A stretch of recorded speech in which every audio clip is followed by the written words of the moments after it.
Hello everyone. একটা অনেক গুরুত্বপূর্ণ বিষয় নিয়ে আজকে আমি তোমাদের সামনে আলোচনা গুরুত্বপূর্ণ কেন বলবো? কারণ আমরা 2024 এর জন্য প্রিপারেশন নেওয়া স্টার্ট করেছি। একদমই তাই, আমি তোমাদেরই কথা বলছি। 2024 প্রিপারেশন আমাদের কিন্তু জোর কদমে চলছে।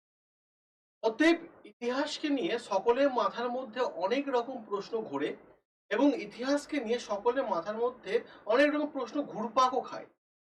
যে ইতিহাস এত বড় একটা জিনিস কিভাবে আমরা মনে রাখবো? আর সকলে খোঁজার চেষ্টা করে স্যার কোনো টিপস হবে ইতিহাসকে মনে রাখার, বা স্যার কোনো ট্রিক্স আছে ইতিহাসকে মনে রাখার? এই প্রশ্নের উত্তর আমি এখন তোমাদের দেব। হ্যাঁ, অবশ্যই টিপস আছে এবং ট্রিক্সও আছে। দুটো জিনিসই এখন আমি তোমাদের সামনে শেয়ার করব। আমি তোমাদের সাথে আছি রহমান স্যার। এখানে তোমরা ইতিহাসে প্রত্যেকটা দিনের ক্লাস পাও এই চ্যানেলে প্রত্যেকটা দিন রাত্রি 8টায়, সোম থেকে শনি। প্রত্যেকটা দিন বলা ভুল হবে, রবিবার দিন তো ছুটি থাকে। ঠিক আছে? তো যে বিষয়টা নিয়ে আমাদের আজকে আলোচনা ইতিহাসের ক্ষেত্রে tips and tricks, tips and tricks আমাদের নিয়ে আলোচনা। তো ইতিহাসে কি প্রথমে আমরা যাব টিপস দেব, তারপর ট্রিক্স নিয়ে আলোচনা করব, মানে স্টেপ বাই স্টেপ আলোচনা করব। আমার মনে হয় প্রত্যেকটা জিনিসকে স্টেপ বাই স্টেপ আলোচনা করাই মনে হয় সব থেকে ভালো হবে। দেখো, সর্বপ্রথম যে বিষয়টা নিয়ে আমরা আলোচনা করব, কারণ আমরা WBCS নিয়ে পড়াশোনা করছি, অন্য কোনো এক্সামকে নিয়ে পড়াশোনা করছি, বলি WBCS। আর WBCS এর ভয়ঙ্কর জায়গা হচ্ছে একটা ইতিহাস। ঠিক আছে? এর একটা ভয়ঙ্কর জায়গা হচ্ছে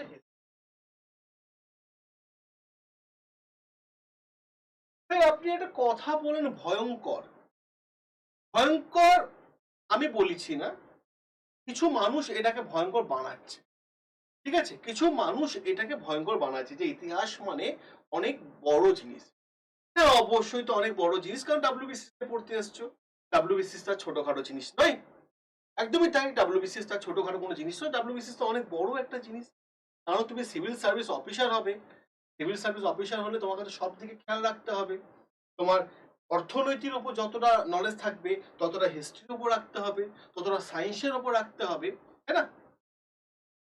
তোমার ওপর ডিপেন্ড করবে একটা পুরো এরিয়া, পুরো একটা এলাকা, পুরো ডিপেন্ড করবে তোমার উপর। তোমাকে তো সেভাবে রেডি হয়ে থাকতে হবে। তো ইতিহাসকে নিয়ে অনেকে প্রশ্ন থাকছে, এত বড় একটা জিনিস সেখানে টিপস কি পাবো? এক মিনিট।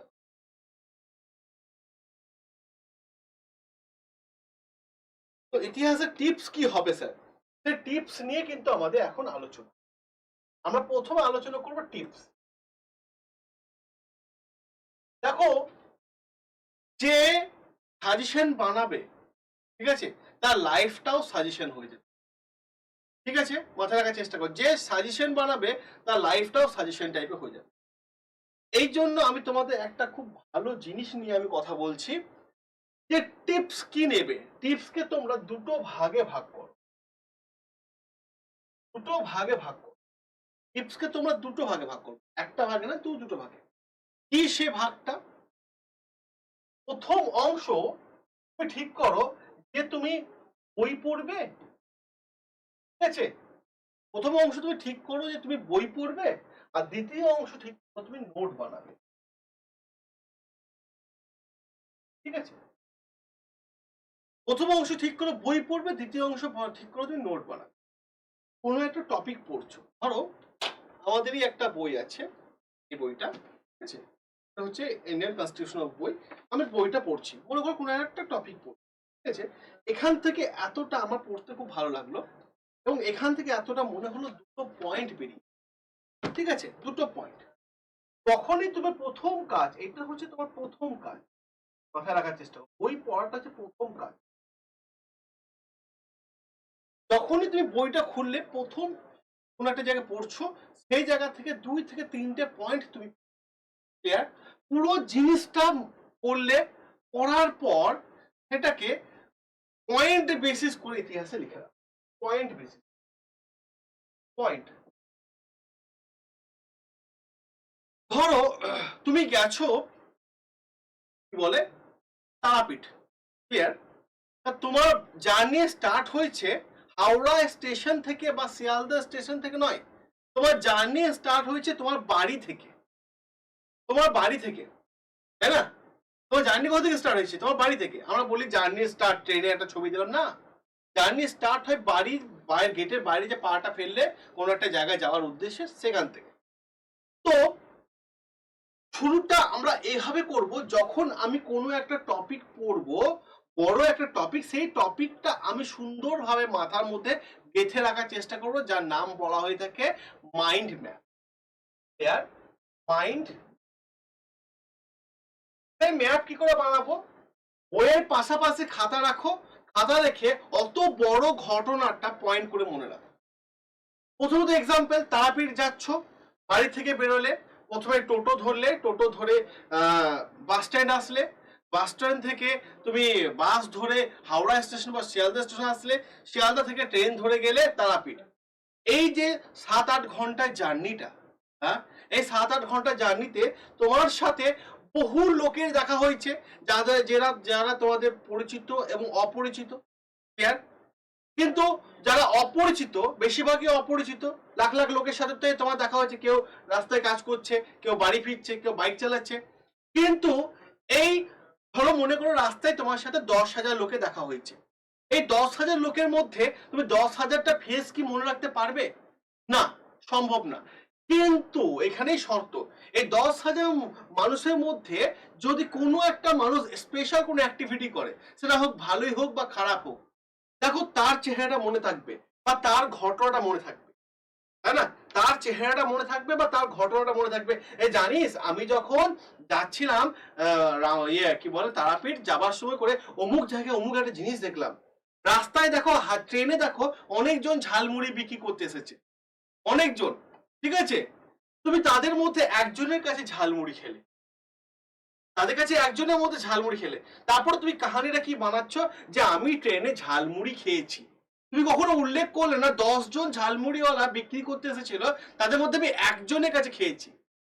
এবং ওই লোকটা যদি তুমি যেদিন রিটার্ন করবে, সেদিন যদি ভাগ্যক্রমে দেখা হয়ে যায়, তখন তুমি মনে হবে দাদা দাদা তোমার সাথে আমি যাবার সময় ঝালমুড়ি খেয়েছি, ফেরার সময় গুলো দেখা হচ্ছে তোমার সাথে। এটা হচ্ছে মাইন্ড স্পেশাল অ্যাক্টিভিটিকে মনে রাখার চিহ্ন। ওরকম যখনই কোনো একটা টপিক কিনে তুমি পড়বে না, টপিক কিনে পড়ার সময় স্পেশাল কিছু কিওয়ার্ডকে তুমি পয়েন্ট করো। কিওয়ার্ডকে তুমি পয়েন্ট করো, দেখো তোমার আগে যেতে পারবে। আমরা বলতে চাইছি কিওয়ার্ড গুলো তোমাকে ধরতে হবে, কিওয়ার্ড গুলো ধরতে হবে। এটা হচ্ছে টিপস। ওই ধরো কোনো একটা টপিক থেকে তুমি 30টা কিওয়ার্ড পেয়েছো, দেখো পুরো টপিকটা তোমার মাথার মধ্যে গেঁথে আছে। আর কিওয়ার্ড যদি ধরতে না পেরেছো, দেখো তোমার মাথার মধ্যে কোনো জায়গায় ঢোকেনি। এটাকে বলা হয় স্মার্ট স্ট্র্যাটেজি। স্মার্ট স্ট্র্যাটেজি, যে যতটা নিজের স্ট্র্যাটেজি স্মার্ট করতে পারবে, তার চাকরি তত আগে হবে, তার চাকরি। তাহলে সূত্রপাত কোনটা, সোর্স কোনটা? সোর্স হচ্ছে তোমার বই, যে তোমাকে নোট বানাতে সাহায্য করছে, যে তোমাকে পয়েন্ট বানাতে সাহায্য করছে, এবং যে তোমাকে কিওয়ার্ড বানাতে সাহায্য করছে। সোর্স কোনটা? সোর্স বই। আর বই আর নোটের মাঝখানে থাকে টিচার, বই আর নোটের মাঝখানে থাকে টিচার, ঠিক আছে? বই আর নোটের মাঝখানে কে থাকে? টিচার বা গাইডেন্স বা গুরু। হ্যাঁ, বই আর টিচারের মাঝখানে, নোটের মাঝখানে। টিপস বোঝা গেল? আর ট্রিক্স, ইতিহাস মনে রাখবে কিভাবে? ট্রিক্স। সব থেকে ভয়ঙ্কর জায়গা হচ্ছে সাল, তাই না? সাল, সাল কি করে মনে রাখবে? এত সাল, সালগুলোকে কখনো 1962 পর 1971 চলে যাবে না, ঠিক আছে? 1900 সরি আমি ভুল লিখলাম এখানে, 1862 লিখতে গিয়ে 1871, ঠিক আছে না? 1905 পড়ছি আর আমি সঙ্গে চলে গেলাম 1912, এরকম করবে না। সালগুলো মনে থাকবে কি হবে? Step by step, step by step, তবেই তো সাল মনে থাকবে, আদারওয়াইজ সাল মনে থাকে না। স্টেপ বাই স্টেপ ফলো করো, স্টেপ বাই স্টেপ চলো, সাল মনে থাকবে, ঠিক আছে? এই দুটো নিয়ম, টিপস এন্ড ট্রিক্স, এই দুটো নিয়ম মনে রাখো। আমি যেটা করতাম, আমার পার্সোনাল ওপিনিয়ন বলি, আমি সালগুলো লিখে না দেওয়ালে চিটিয়ে রাখতাম, সেট করে রাখতাম, আঠা দিয়ে রাখতাম। আমার গোটা রুমটা, মানে কি বলবো, আমার বন্ধুরা আসতো, এই ভাই অমুক সালটা দেখতো, অমুক সালটা দেখতো। আমারও অত মনে থাকতো না, ওরা এসে এক একটা করে সাল নিয়ে যেত। সাল এইভাবে মনে রাখতো, যে জিনিসটা চোখের সামনে বারবার বারবার দেখবে, তবেই তো সেই জিনিসটার প্রতি তোমার ভালোবাসা আসবে, ভালোবাসা জমবে। প্রথম দেখাতেই ভালোবাসা হয় না, ঠিক আছে? প্রথম দেখাতে ভালোবাসা হয় না, ওটা ভালো লাগা হয়। একটা জিনিসকে বারবার দেখবো তবে ভালোবাসার সৃষ্টি। যারা বলে আমার প্রথম দেখাতেই তো তোমাকে আমি ভালোবেসে ফেলেছি, ওটা ভুল কথা। ভালো লাগা। ক্লিয়ার?